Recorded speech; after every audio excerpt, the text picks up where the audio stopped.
¿no? Porque tenemos tantos implementos ahora, ¿no? Y voy a tener que usar gafas porque ya estoy en la tercera edad hace un tiempo. Y aquello de andar sin gafas ya no se me da.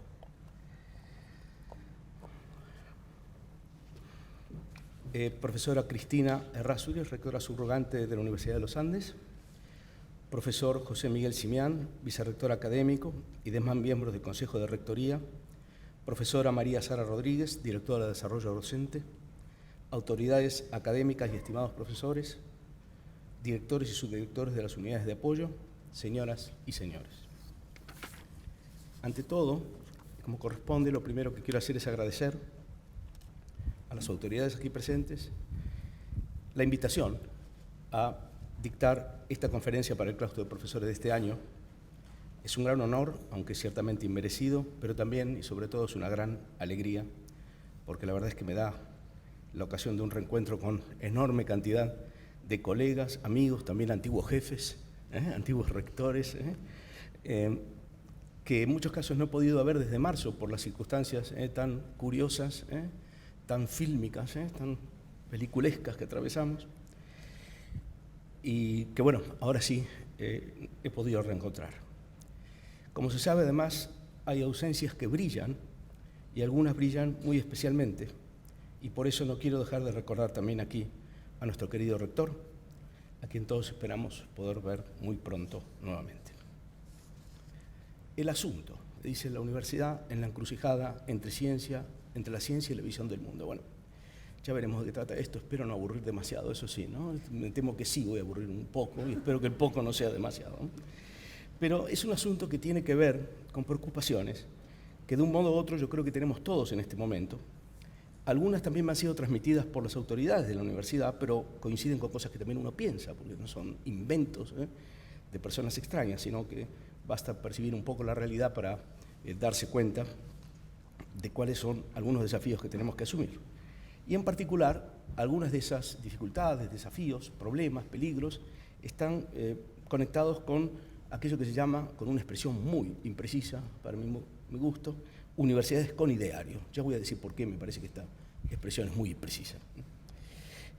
Dicho de un modo un poco más preciso, que luego volveré a precisar, universidades por ideario querría decir algo así como universidades que institucionalmente asumen, de modo expreso, una comprensión de su propia identidad que queda delineada en sus rasgos más definitorios por referencia a un cierto ideario, un ideario que puede e incluso suele tener un carácter también fundacional.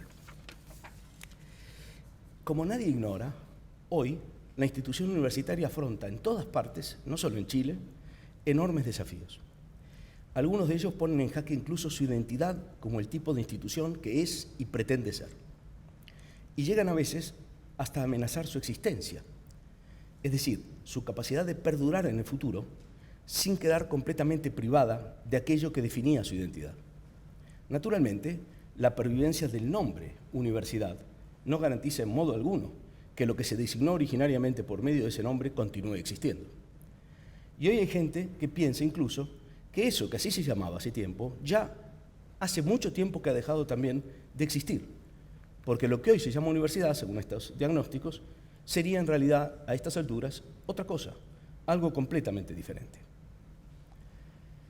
Pero no hace falta ser tan pesimista, o lo voy a decir de un modo que me gusta mucho más, que tomo de Schopenhauer y de mi amigo Franco Volpi, no hace falta ser un optimista bien informado para advertir que estamos hoy en una situación verdaderamente difícil, en la que afrontamos desafíos enormes y de muy diverso tipo. Esto, que es una situación de alcance general, adquiere además matices y ribetes más específicos y probablemente también más acuciantes en el caso de las universidades con ideario, variándome esa expresión. Bueno, aquí hago un inciso coloquial.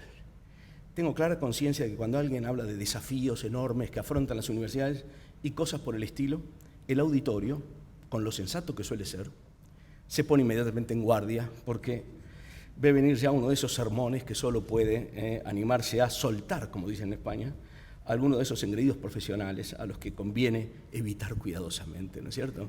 Estoy pensando en gente como tecnócratas a cargo de la planificación ministerial, políticos en campaña o filósofos de la historia en busca de público cautivo. Podría agregar también taxista bonaerense, pero eso... Ahora, yo soy un simple profesor de filosofía, no un filósofo en busca de público cautivo, espero. Y no quiero hablar de cosas tan pretenciosas como la planificación del futuro. En Alemania había incluso unos institutos de investigación del futuro, Zukunftsforschung. Dice, bueno, ¿qué harán ahí, verdad? Ni nada semejante. Y tampoco pretendo presentar ningún programa de acción.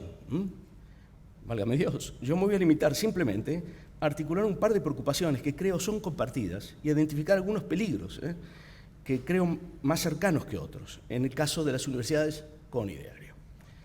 No hace falta decir que lo que traigo aquí son simplemente opiniones, y opiniones que seguramente en muchos puntos pueden ser altamente discutibles, pero me permito manifestarlas en confianza con la esperanza de dar lugar a alguna reflexión, alguna discusión y tal vez algún intercambio, ¿por qué no? Pero nada más que eso. Ahora eso va a ser la última parte. La parte que viene ahora es el bloque profesional, que también es el que está destinado a aburrir al auditorio y cansarlo para que luego acepten las cosas más problemáticas que digo al final. Ahora vamos a hablar un poquito de historia y un poquito de filosofía. Estos serán 10 minutos, espero. El título de esta intervención alude a una encrucijada entre ciencia y visión del mundo. Cuando pensaba sobre el asunto a tratar, la noción de visión del mundo me vino a la mente, se me impuso, entre otras cosas, porque hay hoy mucha gente que piensa que estamos pasando a nivel mundial por un momento que muestra algunos paralelismos bastante notorios con los procesos que se vivieron en las décadas del 20 y del 30 del siglo pasado, en Europa en particular. Es decir, con los años en los que, tras la Primera Guerra, se desataron dinámicas que condujeron no solo a la crisis financiera del 29, sino también, y mucho peor aún, a la caída en Europa de los regímenes más liberales, más democráticos, se les llame como quieran, y el advenimiento de los totalitarismos, sea de corte fascista o colectivista. Yo no puedo negar que personalmente tiendo a coincidir con algunos de estos enfoques, pero en todo caso, como me ocupo bastante de filosofía europea de esas mismas décadas justamente, precisamente al pensar sobre estos asuntos recalé, por así decir, en la noción de visión del mundo que tiene su auge precisamente en esos momentos.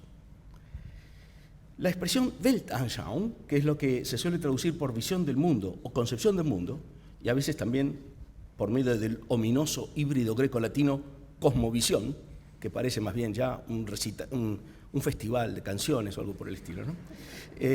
Esta noción de concepción del mundo aparece ya en Kant y en una variante distinta, Weltansicht, también en Wilhelm von Humboldt.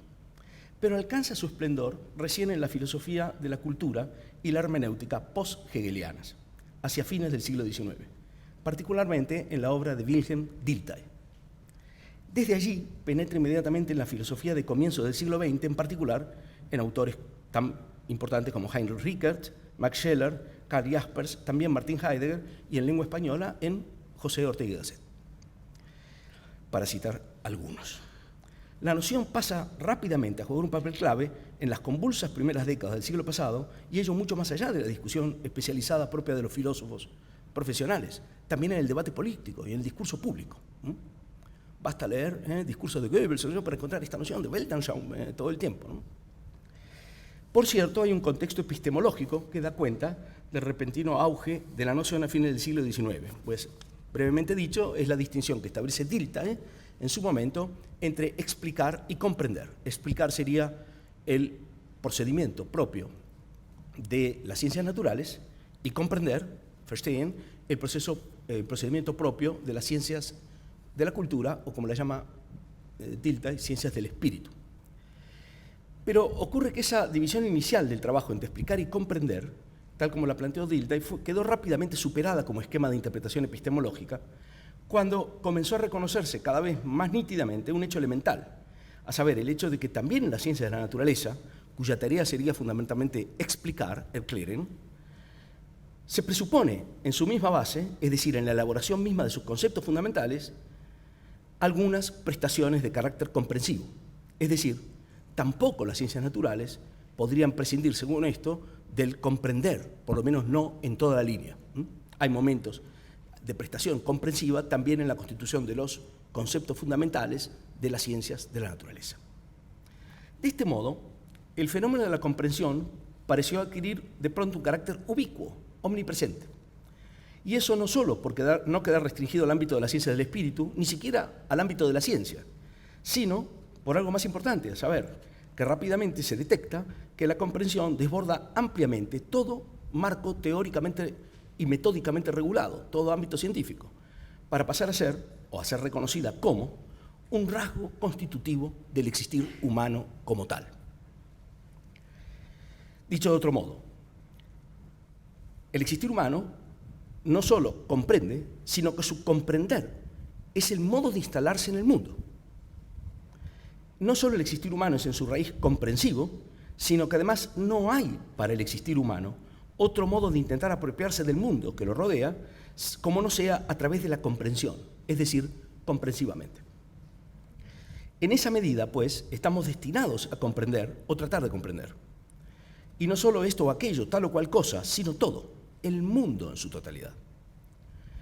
Y también nuestro propio modo de estar instalados en ese mismo mundo del que pretendemos apropiarnos comprensivamente. Por tanto, lejos de ser un fenómeno particular que concierne específicamente a las ciencias del espíritu, el comprender aparece ahora como un fenómeno fundamental, ubicuo y omnipresente, que determina ya la actitud natural precientífica y que, en último término, hunde sus raíces en la estructura ontológica de la existencia humana misma. Ahora bien, aquello a lo que se apunta el comprender, su correlato objetivo, dicen los filósofos, no es otra cosa que el sentido. Dicho de otro modo, comprender es siempre comprender sentido, o más precisamente, comprender algo en su sentido, el sentido de algo. En el comprender, en todos sus posibles niveles y formas de ejecución, lo que se facilita siempre es, pues, el acceso a estructuras de sentido, que nunca se dejan reducir a meros datos aislados o a meros agregados de datos, por masivo que pueda llegar a ser el volumen de esos agregados de datos.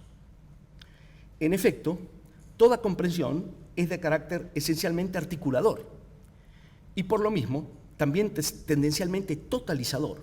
Vale decir, no se puede comprender nada, no se puede acceder propiamente al sentido de nada de un modo pretendidamente elementarizante, que recorte y aísle lo que se quiere comprender para considerarlo, por así decir, en su nuda facticidad, de un modo pretendidamente desvinculado, descontextualizado, vale decir, despojado de su referencia a toda una red de remisiones significativas, dentro de la cual únicamente eso que se busca comprender puede desplegar su sentido como aquello que precisamente es. Desde este ángulo se hace también un poco más clara la razón por la cual puede, e incluso debe decirse, que desde su misma raíz toda comprensión tiende a dar lugar, en último término, a una cierta comprensión del mundo, donde la expresión mundo debe tomarse no en el sentido que equivale simplemente a universo o naturaleza, sino en el sentido que designa lo que Husserl llamó alguna vez el horizonte de todos los horizontes de comprensión. El ámbito total de significatividad comprensivamente abierto, dentro del cual únicamente es posible el acceso, él mismo comprensivo, a la infinita diversidad de las cosas, los entes que nos salen al encuentro, incluida también la naturaleza como un todo. Pero si esto es así, se puede, y probablemente se debe decir entonces, que la posesión de una cierta visión del mundo, o sea, de una cierta concepción, comprensión del mundo, es, de una cierta manera, comprender el mundo en totalidad, por precaria y poco articulada que pueda ser en muchos casos, y por amplio o amplísimo que pueda ser el registro de sus diversas concreciones históricas, pertenece como tal al existir humano de un modo tan esencial e imposible de erradicar como el comprender mismo. Si la existencia humana está determinada, digamos así, en su misma estructura por el comprender y la aspiración al sentido, en eso mismo se apoya el hecho de que a la existencia humana le pertenece esencialmente la posesión de algún tipo de comprensión del mundo, de alguna manera de ver el mundo en su totalidad.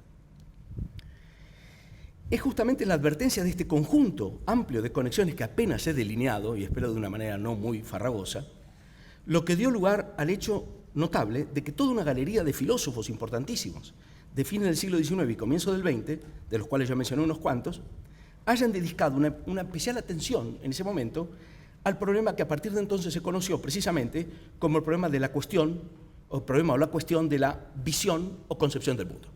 O sea, la visión, la concepción del mundo se transforma ahora en un problema. Sin embargo, sería un grave error, o más bien una imperdonable ingenuidad, suponer que todo este desarrollo se dio al interior de la filosofía y estuvo desconectado del acontecer de los tiempos, como a veces se está inclinado a suponer cuando uno se deja guiar por aquella manida caricatura que recuye a los filósofos en su supuesta torre de marfil. Nada de eso. Hegel sugirió alguna vez que la filosofía no es otra cosa, en definitiva, que su tiempo elevado concepto. Y algo de eso hay, sin duda, también en este caso, porque las primeras décadas del siglo XX no solo fueron el tiempo en que la cuestión de la visión del mundo se situó en el centro del interés filosófico, sino que fue también la época en la cual hizo eclosión y escaló a niveles sin precedentes el fenómeno que en el plano de la actitud natural y la vida comunitaria documenta tal vez del modo más nítido, pero también más paradójico y más perturbador posible, el arraigo profundísimo de la necesidad de comprensión y la necesidad de sentido en la existencia humana, a saber, el fenómeno del conflicto e incluso la guerra a muerte de las visiones del mundo. Sobre esto se podría decir muchísimo, como es natural, y el mejor modo de intentarlo sería tal vez, para estar en la moda, ¿no es cierto?, interdisciplinar, ¿no es cierto?, o transdisciplinar. Pero no es la ocasión y yo no soy la persona. Déjenme recoger solamente un par de elementos antes de pasar a decir algo de nuestro presente. Entonces voy a recuperar 3 elementos de esta polémica de los años 30, aprox, y luego voy a pasar a decir algo sobre nuestro presente de una manera mucho más tipo opinólogo, eso que se lleva tan bien. Un primer aspecto que quiero rescatar tiene que ver con el carácter totalizador que posee necesariamente la comprensión, que ya he señalado antes, y que permite decir que en el límite toda comprensión apunta, tiende o aspira a ser también comprensión del mundo.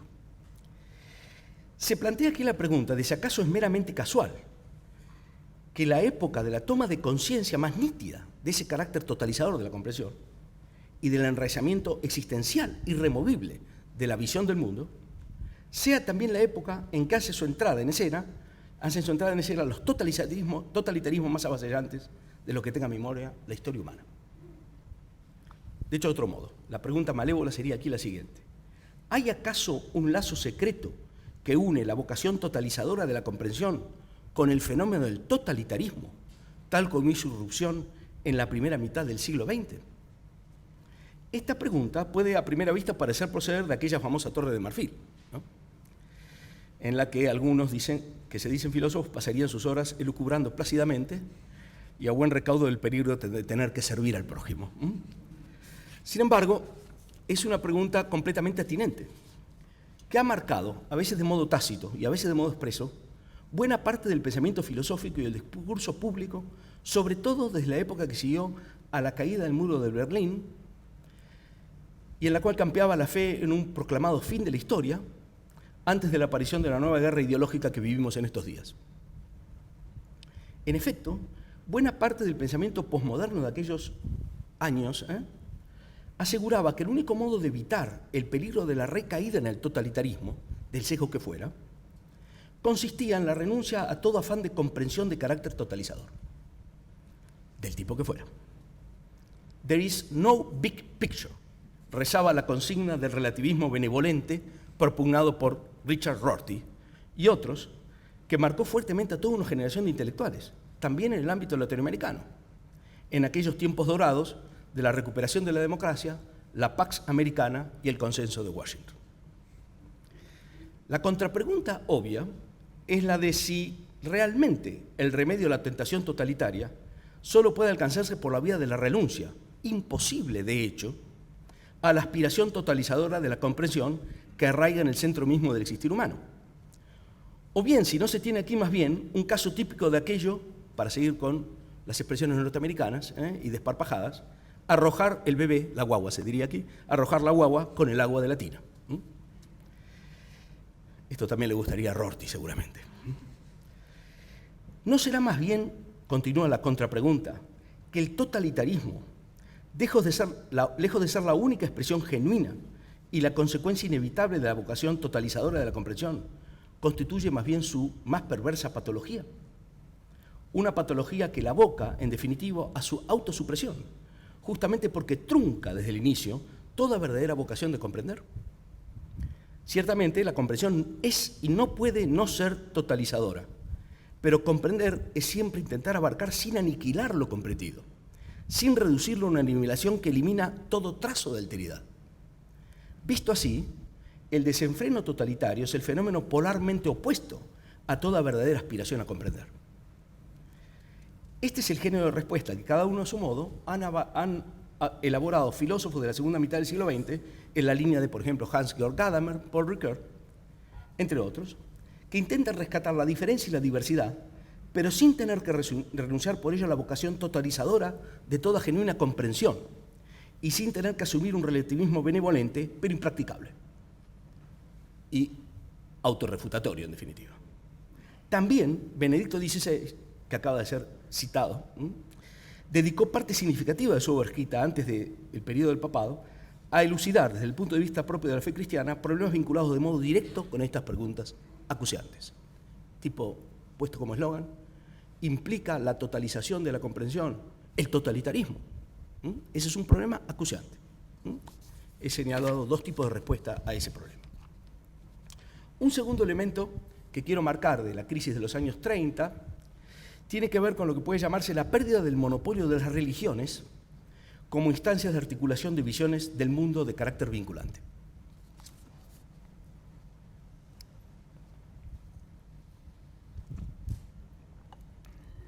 En la modernidad temprana, las grandes religiones aparecían todavía como las instancias poco menos que únicas de articulación de visiones totalizadoras que dieran cuenta del sentido último de la instalación del existir humano en el mundo. No es casual, por tanto, que el conflicto de visiones del mundo haya tomado entonces, en ese momento, la forma de guerras religiosas, que fueron suficientemente impactantes como para haber dado lugar a toda una nueva tradición de pensamiento filosófico-político centrado en la cuestión de la tolerancia. Pero que vistas retrospectivamente, o sea, desde hoy, se nos aparecen más bien como conflictos de una escala completamente diferente a los que tuvieron lugar en el siglo XX, naturalmente, ¿no? Juegos de niños comparados con lo que hubo que presenciar después. Nunca una guerra es un juego de niños, pero se entiende lo que quiero decir, ¿verdad?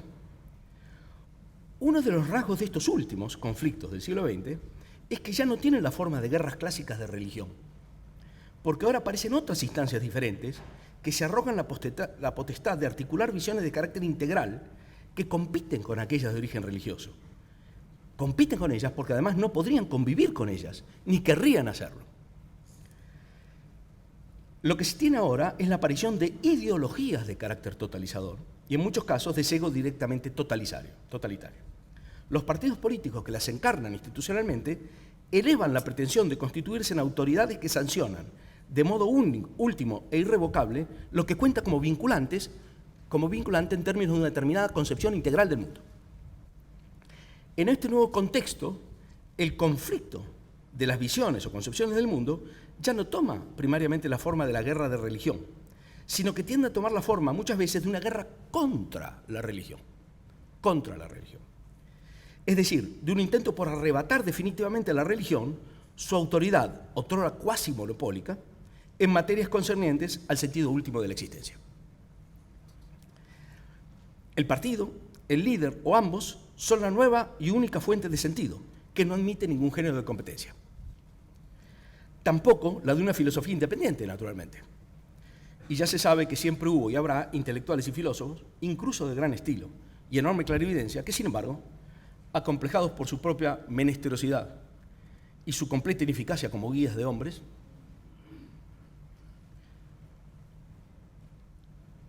corren prestos a ofrendar su único verdadero tesoro, que es el de su conciencia crítica y su sentido de la responsabilidad intelectual, en el altar del culto al poder y la ideología. Naturalmente, en el contexto del nuevo totalitarismo desaparece también la distinción entre partido y Estado, de modo que ahora la nueva autoridad última de instauración de sentido no es otra, en definitiva, que el poder estatal mismo. Tercer y último aspecto que quiero marcar, para luego pasar a nuestra situación. Un último aspecto concierne a la ciencia, o si se prefiere, a la tecnociencia contemporánea. No me voy a detener aquí en enfatizar el papel determinante que tiene la ciencia en la civilización contemporánea. Eso es una cosa sobre la cual hay ríos de tinta ya que han fluido y además todo el mundo está en claro, ¿no? Pero no es ninguna casualidad tampoco que la ciencia, en la medida en que ha adquirido el prestigio y la autoridad que tiene hoy, el peso que tiene dentro de la sociedad, ¿no? Se haya convertido también en una amenaza para el poder político, en algún sentido. ¿Por qué? Porque la ciencia aparece también ahora como posible instancia de apelación última para determinados intentos de articular lo que sería una visión del mundo basada en la ciencia misma. Aquí se sitúa el punto de arrasgue de las ideologías cientificistas. Por ejemplo, las diferentes formas de naturalismo que pretenden convertirse en verdaderas visiones del mundo de alcance integral y de vocación sustitutiva de lo que serían las formas tradicionales de origen filosófico o teológico religioso. Cuando esto ocurre, tiene lugar una extrapolación que atenta contra la dignidad propia de la ciencia, naturalmente. La ciencia puede ser muy importante, pero no puede ser el fundamento de una visión del mundo por la sencilla razón de que por su propia naturaleza la ciencia es un conocimiento de carácter específico y restringido, que no puede ser extrapolado a nivel totalizador sin traicionar su propio rigor metódico. El rigor metódico de la ciencia no se funda en su capacidad de extrapolarse sin límite, sino en su conciencia de su propia limitación. En esa autolimitación que emana de su propio diseño metódico. Pero por otra parte, el propio prestigio y la autoridad de la tecnociencia, extendida ahora a escala planetaria, explica por qué fue en este mismo momento, cuando las relaciones entre ciencia y política, y ya no solamente entre ciencia y religión, comenzaron a tensarse de modo significativo. Si la ciencia podía convertirse en instancia última de apelación para la articulación de determinadas visiones del mundo, naturalmente se presentaba al mismo tiempo como una potencial amenaza del monopolio al que aspiraban las ideologías políticas de sesgo totalitario. La necesaria cooptación de la ciencia por la política totalitaria está aquí prefigurada de antemano. Pero puede acontecer, y aconteció por lo pronto, de diversas formas. Una, la más brutal y menos eficaz, es la que consiste en la pretensión de erigir una ciencia que tuviera ella misma un carácter ideológico político. Piénsese, por ejemplo, en la llamada ciencia nacional socialista. No voy a contar anécdotas aquí, pero hice en la discusión posterior. O la llamada ciencia proletaria, que imaginaron algunos cercanos al régimen soviético. Habría una ciencia burguesa y una ciencia proletaria. Habría una ciencia hebrea y una ciencia nacional socialista. Bueno, este es el modo brutal de intentar capturar la ciencia, pero es poco eficaz, naturalmente, porque esos cuentos tienen poco recorrido, ¿no? Otro modo de hacer lo mismo, mucho más eficaz, porque se nota mucho menos, y es menos brutal, consiste simplemente en poner la ciencia al servicio del interés político del Estado totalitario por medio del control de su financiamiento y de la imposición de objetivos y programas de desarrollo fijados por el poder político. Todo esto explica también, de modo bastante obvio, por qué en esos mismos años la universidad se convirtió en uno de los principales campos de batalla ideológica. Un campo de batalla ideológica que el poder político se esforzó por conquistar lo más rápidamente posible. Basta pensar en la famosa Gleichschaltung nacionalsocialista. Le llamaban con estos, los nacionalsocialistas eran genios del eufemismo siniestro, ¿no es cierto? Y Gleichschaltung significa tanto como sincronización. Bueno, ya sabemos qué quiere decir sincronizar en clave nacionalsocialista, ¿no es cierto? Pero nada diferente ocurrió tampoco en la Unión Soviética bajo Stalin, con la universidad.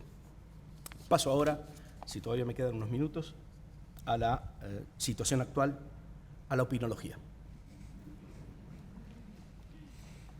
Bueno, me he detenido tal vez demasiado en esto, pero ¿por qué? Porque creo que la conciencia histórica de estos procesos tiene una doble utilidad. Primero, nos da en muchos puntos cierta sensación de déjà vu, aunque lo que estamos viviendo ahora no puede repetirse exactamente de la misma manera en que se dio en aquel momento, pero además nos lleva también a desdramatizar, para no creer que lo que estamos afrontando ahora es la única vez que ha ocurrido y que se está viendo el mundo abajo. Probablemente se está viendo el mundo abajo, pero se ha venido abajo muchas veces. Esto es lo que... Entonces tenemos que aquí también poner un poco de distancia en el abordaje de estos problemas. Uno de los impactos más grandes que tuve al llegar a Chile es que vi que la gente está desesperada en clave chilena pensando que lo que pasa en Chile está pasando aquí nada más. Bueno, eso no es el caso, naturalmente, ¿no? Basta con recordar que hemos visto arrasar el Capitolio por una turba hace poco tiempo, ¿no? Bueno. Entonces déjenme marcar ahora 2 o 3 aspectos que yo creo que son desafíos que tenemos muy cerca o que ya están planteados en realidad, ¿no? El primero es más bien un intento de tranquilizarlos, ¿no? Por el lado de que hay cosas que no se pueden hacer, entonces ya no vale la pena ocuparse de eso, ¿no? Esto tiene que ver con autocomprensión e ideario. Vamos a ver. Si lo que he dicho acerca del fenómeno de la comprensión y su enraizamiento en la existencia humana, si la instalación en el mundo es de carácter esencialmente comprensivo y comporta siempre además un aspecto de autocomprensión, es obvio que no es posible pensar la identidad humana ni a nivel individual ni a nivel colectivo, sino por referencia a un peculiar modo de hacerse cargo de sí mismo comprensivamente. Existir para el ser humano es autocomprenderse. Y comprender el mundo en ese autocomprenderse también. Esa autocomprensión se pone, por cierto, de manifiesto de diversas formas y con diversos grados de explicitación. Pero no solo las personas físicas, sino también las naciones, de otro modo, las diversas comunidades al interior de una sociedad y también las diversas organizaciones humanas de distinto tipo, solo pueden constituirse como el tipo de cosa que son sobre la base de una cierta comprensión de sí mismas. Un ideario es uno de los modos posibles y más frecuentes de dar expresión y publicidad a ese modo básico de autocomprensión, situado además, en el caso de un ideario, muchas veces en un nivel fundacional. Allí se encuentran articulados los elementos más característicos que dan cuenta incluso de la razón de ser y la finalidad última de una institución, por ejemplo, una universidad. Hablar de universidades con ideario da a entender que hay algunas que no lo tuvieran, universidades sin ideario, ¿no es cierto? Y es cierto que muchas veces se hace como si una universidad careciera de ideario porque sería neutral en cuestiones que tienen que ver con la visión del mundo. Bueno, todo eso es una coartada, naturalmente. Una coartada que encubre simplemente el deseo de decir, bueno, las universidades llamadas con ideario son universidades que tienen declaradamente un ideario que no es aquel con el que simpatizan los que naturalizan su propio ideario y dicen que es como no tenerlo, ¿no es cierto? Pero no existe la posibilidad de tener una universidad sin ningún tipo de ideario, porque entonces no habría ningún tipo de referencia a razones últimas por las cuales uno funda una universidad y no, por ejemplo, una fábrica de panqueques o cualquier otra cosa que es igualmente digna, pero no cumple los mismos objetivos, ¿no es cierto? No hay, por lo tanto, aquí una real alternativa entre tener o no tener ideario, porque sería una alternativa entre tener y no tener un tipo de autocomprensión, y eso no puede ocurrir, naturalmente. Aquí nos topamos con el mismo tipo de estructura argumentativa y de pseudos problemas que se planteaban en los 90 cuando se decía que el modo de fundamentar la democracia era no creer nada acerca de lo que es bueno o malo. Naturalmente, ese tipo de planteos no dan lugar a ninguna democracia, naturalmente, ¿no? El intento de fundar ese tipo de orden de libertades en una suerte de no cognitivismo, en una suerte de prescindencia respecto de decisiones fundamentales acerca de lo que es mejor o peor, bueno o malo para la gente, etc., es un intento no solo falaz desde el punto de vista pragmático, sino también desde el punto de vista del análisis, digamos, conceptual. Entonces, ¿qué ocurre? Hay que tener un ideario y siempre se lo tiene, naturalmente, ¿no? Por lo tanto, no hay que pedirle permiso a nadie, ni disculpas por algo así. Naturalmente, tener un ideario y hacerlo expreso comporta quedar expuesto también a riesgos, sobre todo allí donde están en marcha procesos de carácter totalitario, que a veces empiezan de modo gradual. Pero renunciar a lo que alimenta desde la raíz un proyecto educativo, cultural o científico, o lo que fuera, significa desconocer la propia identidad y resignarse, por tanto, a carecer de razones para justificar qué es lo que se quiere hacer y a qué apuntan los esfuerzos que se emprenden. La experiencia muestra, además, que los intentos más o menos desesperados por esconderse detrás de disfraces no convencen a nadie, pero no solo no convencen a nadie, además avergüenzan a quienes los llevan a cabo y los llevan a perderse el respeto a sí mismo. Aquí se impone, me parece, buscar el camino de una afirmación consciente de sí y de la propia identidad que evite, sin embargo, toda actitud de provocación o petulancia y también todo sectarismo. Ese me parece a mí el único camino transitable, difícil, pero el único. El verdadero respeto se logra siempre desde la propia identidad y no negándola. Solo quienes se respetan a sí mismos pueden ofrecer el debido respeto también a quienes se comprenden a sí mismos de un modo que puede ser muy diferente o incluso en determinados aspectos polarmente opuestos al propio. Solo en un contexto de respeto de sí mismo y también de los demás se abre un espacio en el cual puede tener lugar tal vez un verdadero encuentro. También las disputas y las confrontaciones, que en alguna medida serán siempre inevitables, adquieren así una calidad completamente diferente. No rehuyamos de nuestro propio ideario, simplemente representémoslo de la manera adecuada. Y desde ahí se dialoga, naturalmente, con todo el mundo. Segundo punto que quiero marcar: universidad, ciencia, Estado. Este sí que es un problema. El otro es un problema insoluble, por lo tanto, no es un problema. Este es un problema que no sé si es insoluble, pero en todo caso, amenazante. Este segundo aspecto concierne a las relaciones entre universidad, ciencia y Estado. Ya me refería antes al hecho de que el carácter determinante que la ciencia tiene y la técnica tiene en la civilización occidental contemporánea explica no solo su enorme prestigio y su enorme autoridad, sino también el carácter tenso de la relación entre ciencia y política, o si se prefiere, entre ciencia e ideología. A su vez, esto explica por qué, allí donde se está en presencia de procesos de sesgo totalitario, hay un inmediato interés del Estado por cooptar la ciencia para ponerla al servicio del poder y la ideología. Naturalmente, la universidad se transforma aquí en el principal campo de batalla cuando se presenta un conflicto semejante. Y de esto tenemos suficiente experiencia, al menos del siglo pasado. Ahora, hoy, actualmente, se advierten algunas modalidades novedosas, por lo menos parcialmente, del intento de proponer la ciencia al servicio de la ideología y el poder de vocación totalitaria. Estas modalidades novedosas son particularmente peligrosas porque sacan partido astutamente de la autoridad y el prestigio de la ciencia para someterla a ella misma sin mayor resistencia a objetivos políticos, que al menos en ciernes pueden muy bien ser objetivos de dominación integral. Me explico. Oponer a la ciencia establecida una ciencia alternativa que se calificara a sí misma en términos ideológicos identitarios, ya sea una ciencia nacionalsocialista o bolchevique o proletaria, se ha convertido a estas alturas en un proyecto, en un prospecto, que al menos a gran escala se antoja poco menos que irrealizable. Las cosas son demasiado complejas para eso, ¿no? Los nacionalsocialistas contrataban gente que refutara a Einstein en los teatros diciendo que la teoría de la relatividad era el gran bluff hebreo. Bueno, es bastante difícil competir con la física actual de esa manera hoy, ¿no? Pero se trata de intentos, ¿no es cierto?, que por su propia naturaleza no tienen gran recorrido. Nosotros hoy tenemos incluso intentos de ese tipo, cuando, por ejemplo, no quiero meterme en temas muy farragosos, pero cuando se reivindican ciertas medicinas alternativas de carácter precientífico, ¿no?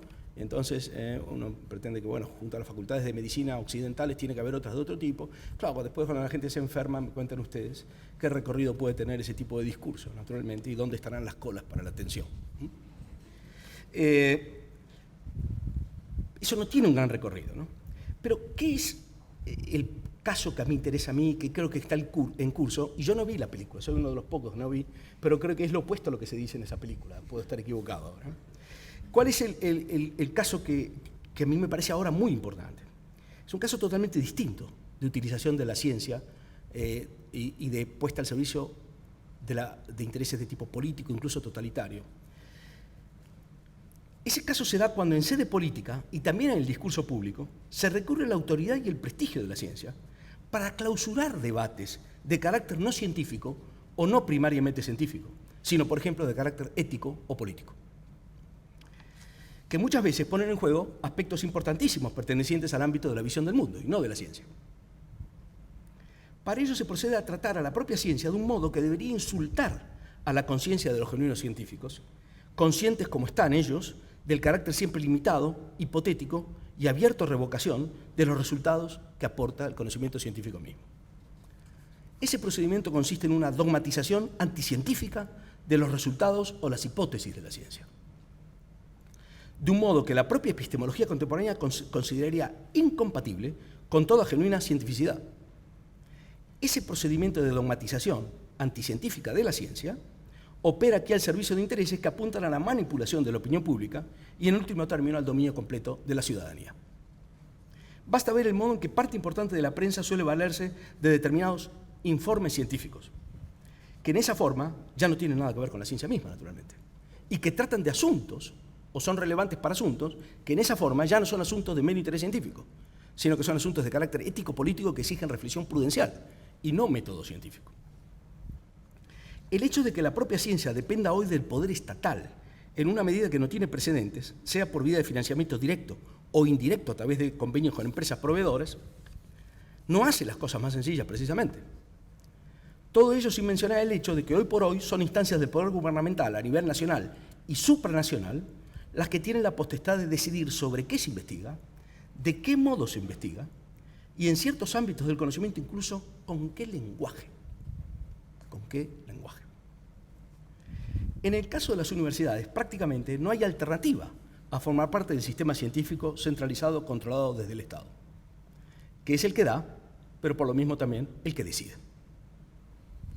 Y esto vale en igual medida para universidades públicas y privadas, con o sin ideario para valernos de esa falsa dicotomía. Aquí se presenta, me temo, un riesgo muy grande para todo proyecto universitario que no deba su origen al propio poder estatal y pretenda mantenerse fiel a sí mismo, por la sencilla razón de que se le hará cada vez más difícil poder afirmar su independencia frente a la creciente intervención del poder centralizado. Y lo dicho vale no solo para la investigación, sino que vale también, en mayor medida, quizá, para la docencia. Educación y banca, perdonen por esta atrocidad que voy a decir, educación y banca son probablemente dos de las actividades que soportan hoy los mayores niveles de intervención a nivel mundial, intervención estatal, y ya se sabe cómo funcionan. Tercer aspecto, y con esto cierro: libertad y conocimiento en los tiempos de la cancelación. Un último punto está directamente conectado con lo anterior, aunque hay que verlo desde un ángulo diferente. Tiene que ver con el problema de lo que se ha dado en llamar la cultura de la cancelación. No voy a aburrirlos con esto porque ya sabemos bastante bien de qué va, ¿no es cierto? Y sabemos que incluso ha habido hace unos días una advertencia papal sobre este problema, que está adquiriendo unas dimensiones colosales en universidades de primerísimo nivel, supuestamente, en lugares que antiguamente se decía que eran el primer mundo, ¿no es cierto? No sé si todavía se puede seguir hablando así.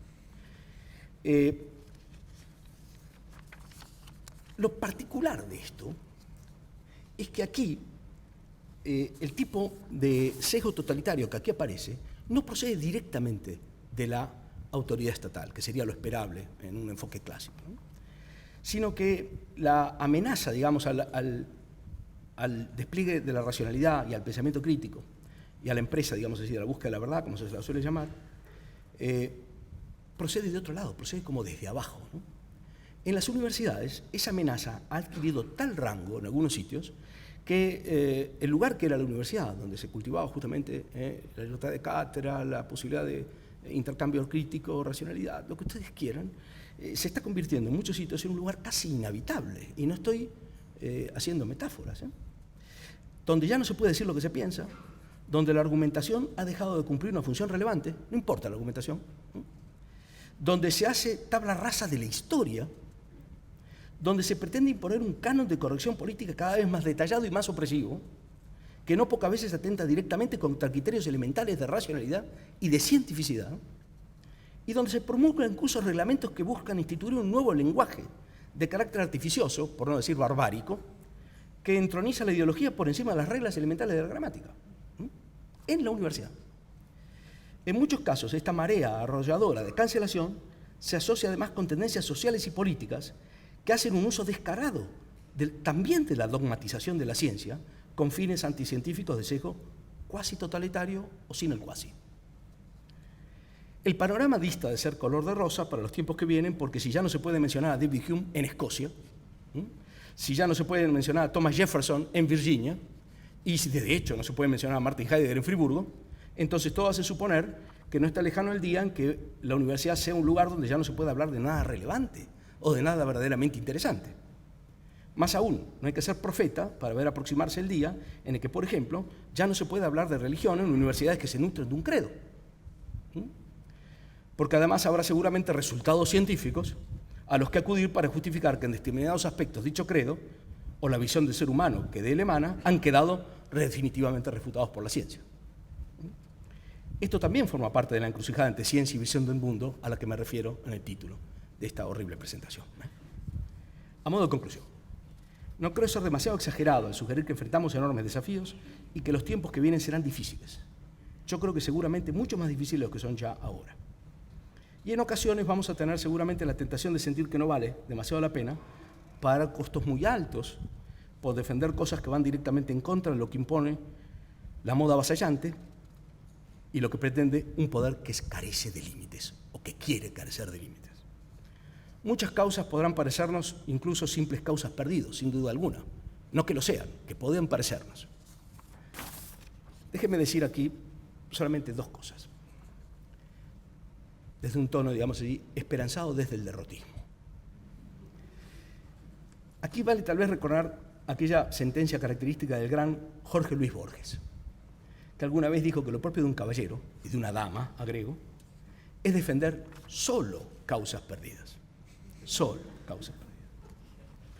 Si ahora damos todavía un paso más e inscribimos esta recatada sentencia mundana en el horizonte más amplio que nos dibuja aquella otra esperanza que apunta más allá de este mundo, entonces podremos decir también que hay otras y muy poderosas razones para no dejar de defender en la medida de nuestras fuerzas esas benditas causas perdidas.